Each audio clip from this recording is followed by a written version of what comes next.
I have good news if you have imposter syndrome.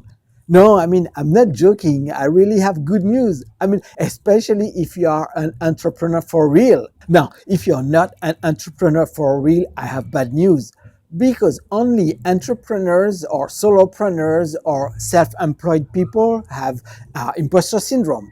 And if you don't have imposter syndrome, that's kind of, I don't know if it's going to work for you. So that's why I'm saying if you have imposter syndrome and if you have an entrepreneur or if you are a would-be an entrepreneur, that's very good news.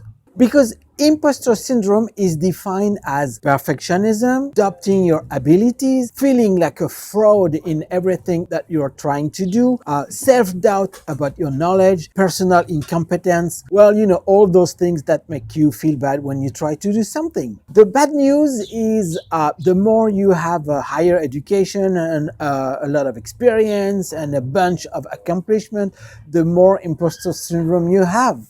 Because you self-doubt what you're capable of.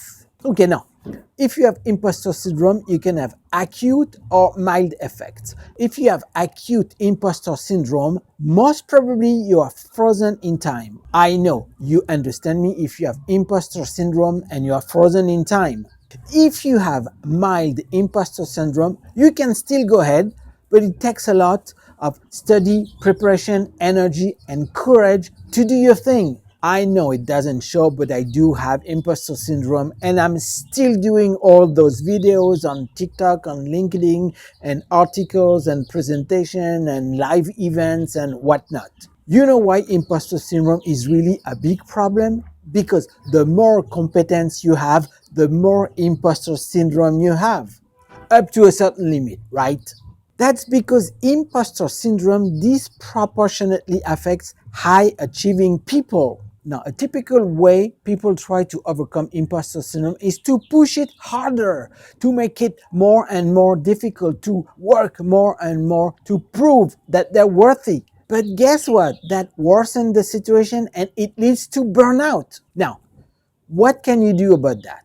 I have here 4 strategies to overcome imposter syndrome.